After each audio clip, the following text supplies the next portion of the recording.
Welcome to Health in the Spiritual Body. I'm Connie Johnson. Today we'll be speaking with Dr. Robert Goldman.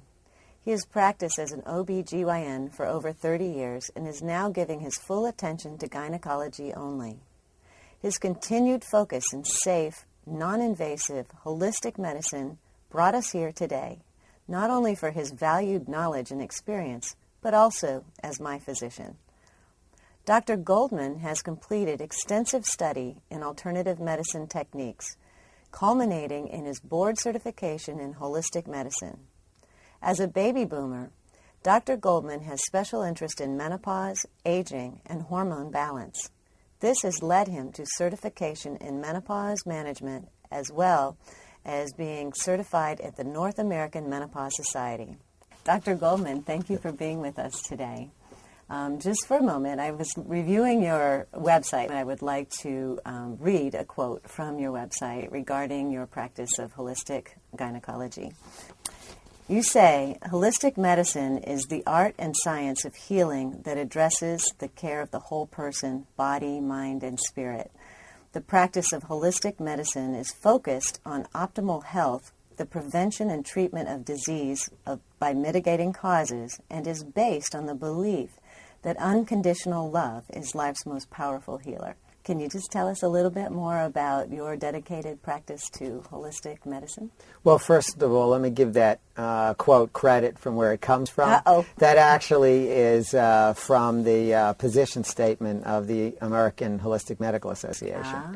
So that's their official definition of holistic medicine. One has to contrast holistic medicine with allopathic medicine, which is everybody else's word for what regular American doctors are doing. Right. And the American medical schools, regular ordinary medical schools, allopathic actually means against disease.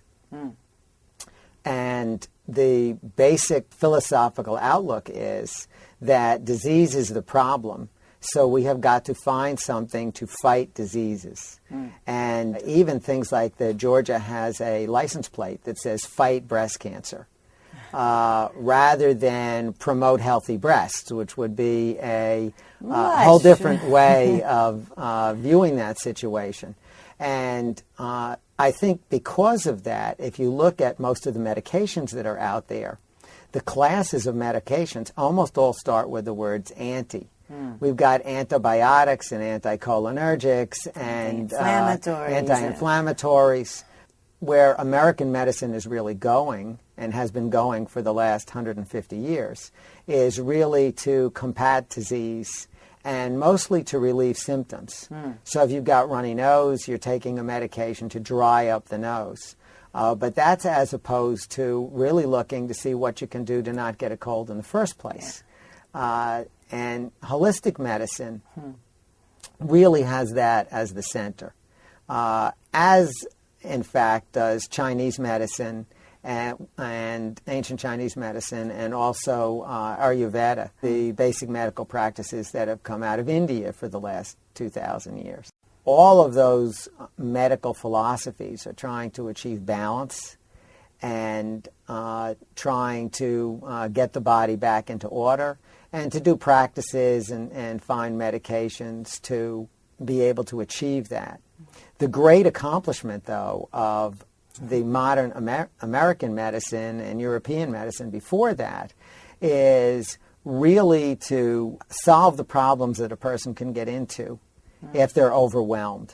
If one is hit by a truck, right, or has been shot with a gun, herbs are probably not going to be a sufficient answer. Right. It's going to really require something of much greater power than that. Unfortunately, if all you've got is a cold, then the medications that are available may in fact do more harm than good if they're really distorting bodily functions. Yeah, they're treating symptoms and maybe causing other problems along the way. Correct. Yeah. And I'd like you to explain to us a little bit more about the synthetic hormones versus the bioidentical hormones. First, let me just define. A bioidentical hormone is a hormone, whether it's been extracted from some animal source or whether that hormone has been manufactured from some other molecules that are similar. And the most common source is soybeans. Everybody knows that soy has phytoestrogens in it. These are plant estrogens. These are molecules that are very similar to the hormones that are made in the body. And for about the last 30 years, the chemical manufacturing processes are out there that companies can change these hormones into copies that are identical to the hormones that are within the human body. And they can manufacture, there are 3 different estrogens in the body: progesterone, testosterone, DHEA, and all of those replacement hormones are recognized by the body as being the same as the ones that the body normally makes. That's why we call them bioidentical as opposed to saying natural, because they've actually been manufactured. The problem is, from a marketing standpoint, since these are body parts, they can't be patented. Right. And if you can't patent something, it becomes difficult to make a lot of money out of it, especially if you have to pass through the FDA. Every individual form, every individual dosage, and that costs a lot of money to get things through the FDA. So it is much more profitable for a drug company to take something that they invent and manufacture. Yeah, but it doesn't necessarily fit every woman.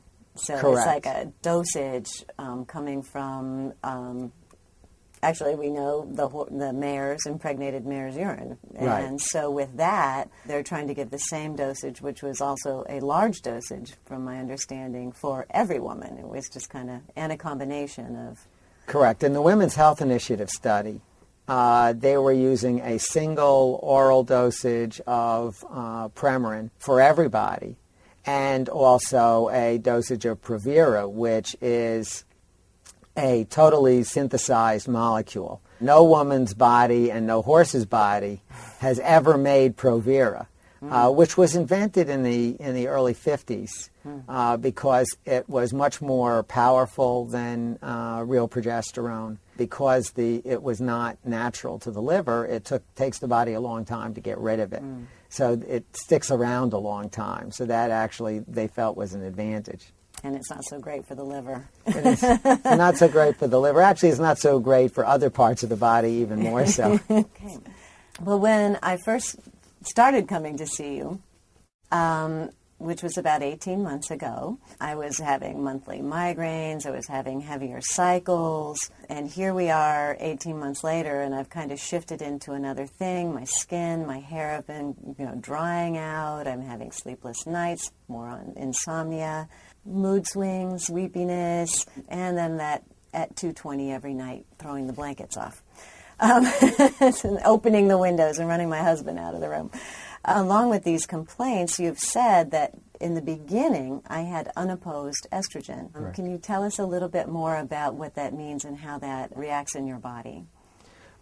Because a woman is born with all the eggs that she's going to have, and she doesn't make any new ones, all those eggs are sitting around waiting to do the second meiotic division. They're waiting to do their thing. As opposed to men, where new sperm are really being made all the time from the primary sperm generating cells. As a result of that, the eggs tend to age. And a lot of them, as women get into their late 30s and 40s, don't really operate very well.